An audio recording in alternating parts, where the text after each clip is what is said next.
आज की जय। ये केवल गंगा ही नहीं, ये यमुना भी है और ये सरस्वती भी है। यहां जो जिस प्रकार से जैसी भावना लेकर के आते हैं वो उसी प्रकार से डुबकी लगा करके अपने जीवन को धन्य करते हैं। ज्ञान, भक्ति और वैराग्य के संगम से तरने का एक बहुत ही महत्वपूर्ण साधन है ये, जिसके लिए शास्त्रों में कहा है कि ये इतना पुराना होते हुए भी नए जमाने के लिए नया है। आज से न जाने कितने हजारों वर्ष साल पहले ये भागवत कथा सुखदेव जी महाराज ने राजा परीक्षित को सुनाई। और इतना ही नहीं, ऐसा कहा जाता है कितने हजार वर्ष के पहले की ये बात है। लेकिन कितने हजार वर्ष पहले होते हुए भी आज हजारों वर्ष बीत गए, लेकिन फिर भी इस कलयुग के लिए ये ग्रंथ उपयोगी है। क्यों? कारण यही है कि आगे जाकर के हम लोग सुनेंगे श्रीमद् भागवत प्रसंग अनुसार कि धुंधली बाई અને આત્મદેવ બ્રાહ્મણ ને જ્યારે કથા આવે ત્યારે અમને ખબર પડશે कि કેટલા हजार वर्ष पहले संतों ने ये कहा कि ये मत करो, लेकिन आज भी हम लोग वही चाहते हैं जो संतों ने मना किया है। लेकिन उस चाहना के पीछे हम उस मोह में, उस माया में ऐसे बह जाते हैं जिसके कारण जीवन में हमें हर पल हमें तकलीफ भोगनी पड़ती है। क्योंकि इस संसार में खाओ तो भी दुख है। खाएंगे तो लोग कहते हैं कि दिन भर खाते रहता है, खाने के अलावा कुछ काम तो करता ही नहीं है। और नहीं खाएंगे तो कहेंगे कि महाराज जी खाते पीते है ही नहीं, ये तो मर जाएंगे, कुछ उपाय करिए ना। न खाओ तो भी दुख है, और नहीं खाएंगे तो भी दुख। सोएंगे तो कहते हैं आंखों दिवस बस कुछ काम नहीं है, सोते रहता है, कुछ काम ही नहीं करता। और नहीं सोएंगे तो बोलेंगे महाराज जी तुम्हें कोई तंत्र मंत्र बताओ, इन्हें एकदम ऊंघ नहीं आवती, शू करिए, है ना, यही बात।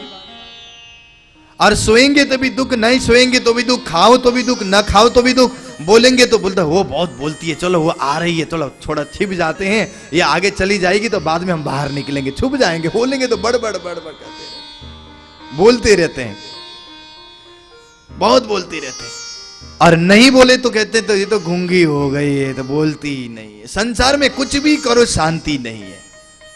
इसलिए दुख ही दुख का सागर है ये। उस दुख में से तारने का नाम ही श्रीमद् भागवत है, जो पुराना होते हुए भी इस नए जमाने के लिए एकदम ही नया, यानी कि नवम अपि इति पुराणः, पुराणः पुरातनम नवम अपि पुराण। पुराना होते हुए भी इस जमाने के लिए, हर पल के लिए नया है, वही पुराण है। और ये भागवत कथा क्या करती है? जो दुनिया में लोग डर रहे हैं, क्योंकि संसार के अंदर में सभी डरपोक हैं। निडर तो वही होते हैं जो परमात्मा के चाहने वाले होते हैं, जिसके दिल में श्याम सुंदर बसा हो, जिसके दिल में स्वयं परमात्मा विराजमान हो, जिसके दिल में स्वयं ही श्याम सुंदर ठुमक ठुमक करके नाच रहे हो, मुस्कुरा रहे हो। क्या उसके जिंदगी में कभी कोई डर नाम करके चीज आती है?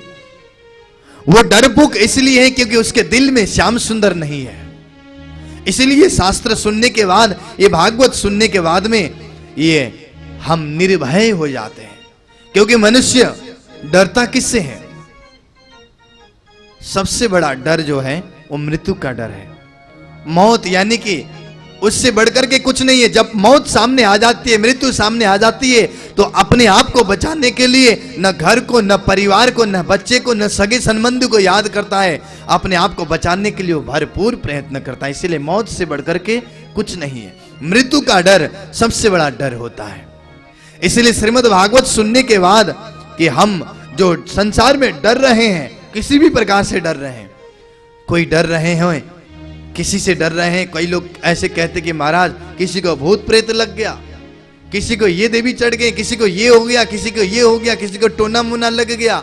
लेकिन हम श्रद्धा से અને વિશ્વાસ લઈને અને વિશ્વાસથી આપણે કથામાં આવીને અને 7 દિવસ સુધી કથા સાંભળીશું અને હૃદયમાં અને કથા સાંભળ્યા પછી શ્યામ સુંદર આવીને હૃદયમાં વિરાજમાન થઈ જાય તો દુનિયાને કોઈ ટોના મોના કોઈને લાગે જ નહીં।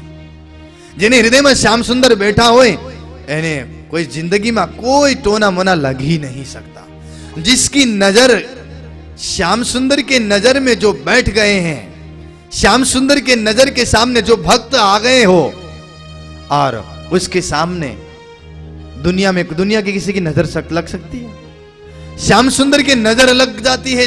अगर यहाँ 7 दिन तक कथा सुनेंगे तो આપણે 7 દિવસ સુધી અહીંયા કથા સાંભળીશું તો દુનિયાની નજર નહીં, શ્યામ સુંદરની નજર લાગી જશે અને પછી દુનિયાની નજર લાગવાનો કોઈ સવાલ જ નહીં હોય।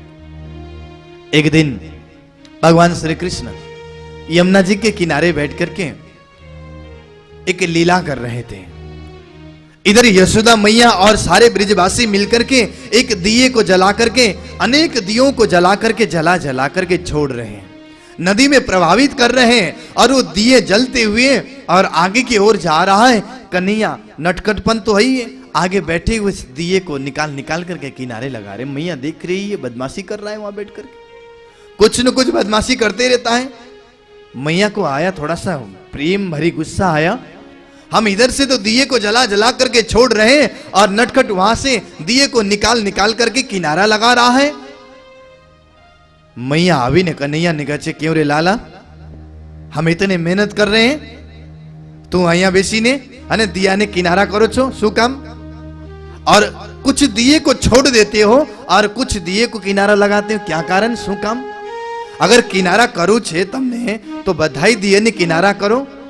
तो श्याम सुंदर ने क्या कहा कि मैया हो तो नदी में बेसी ने दिया ने किनारा करू छो, पर जे दिया छे ना मारे पास यानी कि मेरे पास में जो दिया अगर आ जाए उसको तो मैं निकाल करके किनारा लगा दूं, जो मेरे से ही दूर हो जाए तो मैं उसको क्या किनारा लगाऊं? जो मेरे से दूर हो जाते हैं तो वो दिए जाकर के नदी में डूब जाते हैं और मेरे किनारे जो आते हैं उसको मैं तार देता हूं। तो इसी प्रकार से कहते हैं श्रीमद् भागवत ग्रंथ, श्रीमद् भागवत सप्ताह के किनारे अगर जो आ जाते हैं तो वो निर्भय हो जाते हैं, उनके मन से हृदय से डर भी निकल जाता है और केवल परमात्मा ही परमात्मा उनके हृदय में रमन करने लग जाते हैं। बोलो श्री कृष्ण कन्हैया लाल की जय। और ये भागवत स्वयं भगवान ना स्वरूप है, क्योंकि एक अर्चा स्वरूप और दूसरी मूर्ति स्वरूप, 2 प्रकार के स्वरूप होते हैं। वैसे स्वरूप तो 8 प्रकार के स्वरूप होते हैं, लेकिन विशेष करके 2 प्रकार के स्वरूप होते हैं। ये श्रीमद् भागवत कोई ग्रंथ नहीं है, जिसके लिए महामती स्वामी श्री प्राणनाथ जी भी वाणी में वाणी के लिए कहते हैं, ये क्यों कर जिन जानो मन श्री धनी जी ले आए धाम से वचन। ये किसी ने कविता बनाया है, कोई किसी कवि ने कविता बनाई, कोई शेर शायरी नहीं है। कई लोग कहते हैं, कई ऐसे संप्रदाय के लोग होते हैं हमारे हिंदुओं में से ही अलग होकर के चले जाते हैं, तो कहते हैं ये भागवत तो क्या है, ये तो कृष्ण तो हमारे इनके बाद में आए हुए हैं, कृष्ण तो एक इंसान थे, साधारण से इंसान थे। भागवत ग्रंथ जो है एक साधारण सा ग्रंथ है। बोले श्री कृष्ण कन्हैया लाल की जय जय। तो इसीलिए कहते हैं भागवत स्वयं भगवान के स्वरूप है। इस भागवत ग्रंथ के में कोई तुलसी के पत्ते, एक पत्ते लाकर के जो चढ़ा देते हैं तो ऐसा कहा जाता है उसके 7 जन्म के पाप धुल जाते हैं। और इस भागवत ग्रंथ के एक परिक्रमा भी कोई करता है तो भी उसके 7 जन्म के पाप कट जाते हैं। और इस भागवत ग्रंथ के पास में आकर के जब मन नमन करता है, प्रणाम करता है, चाहे मन से करे चाहे अमन से करे, चाहे मन से करो चाहे मन नहीं है लेकिन जबरदस्ती भी करे, कोई जान करके प्रणाम कर रहा है, कोई अनजाने में प्रणाम कर रहा है। हम लोग तो जान करके प्रणाम कर रहे हैं। नाना बाळको है ने अंदर में શું જ્ઞાન, કોઈ જ્ઞાન જ નથી, પણ છતાંય આવીને અમને જોઈને નાના છોકરાઓ પણ ભાગવતને સામે આવીને પ્રણામ કરતા હોય છે, तो ये इनका भी फल मिल जाता है उसको। इसीलिए कहते हैं किसी तरह से भी हो भागवत के पास आए, सानिध्य में आए और इसको डुबकी लगाए। क्योंकि किसी कवि ने कहा कि भागवत में क्या नहीं मिलता है, इस भागवत ग्रंथ के अंदर में, इस भागवत कथा के अंदर आपको क्या नहीं मिलता? तो किसी ने कहा हाँ, इस भागवत के अंदर में एक चीज नहीं मिलती है, जो डूब जाता है उसको किनारा नहीं मिलता, बाकी सब कुछ मिल जाता है। ये ऐसे भागवत है, स्वयं भागवत भगवान के स्वरूप है, कोई साधारण ग्रंथ नहीं है। इसीलिए हमेशा संबोधन करते हुए हम लोग भी स्वयं साक्षात भागवत स्वरूप बोलते हैं। क्योंकि जहां पर राम कथा होती है वहां पर हनुमान जी कहीं न कहीं बैठ करके અને પોતાના ભગવાન શ્રી રામજીને ગુનાનો વાત સાંભળીને અને હનુમાનજીની આંખમાં આંસુની ધારા एकदम प्रभावित હોય છે। एक आंसू की धारा बहती रहती है। हनुमान जी किसी न किसी कोने में बैठ करके में राम जी के गुणानुवाद गाते हैं, किस रूप में आते में और पता नहीं चलता। और जहां पर महाभारत की कथा होती है वहां पर अश्वत्थामा भी कहीं न कहीं किसी न किसी रूप में आकर के बैठ करके श्रवण करते हैं। और जहां पर स्वयं साक्षात भगवान के स्वरूप भागवत ग्रंथ के जहां पर कथा होती है, संतों की ऐसी भावना है कि वहां पर तो स्वयं साक्षात भगवान ही और कहां आकर के बैठ के सुनते हैं कि सभी भक्तों के दिल में, सुंदर साथ के दिल में आकर के बैठ जाते हैं। इसलिए तो आगे प्रसंग आएगा, नारद जी कहते हैं भक्ति चिंता करने की जरूरत नहीं है, तुम तो स्वयं भगवान के स्वरूप हो, भगवान की सबसे प्रिय तुम भक्ति हो, तुम तो सबके हृदय में बैठती हो, इसलिए चिंता करने की जरूरत नहीं है।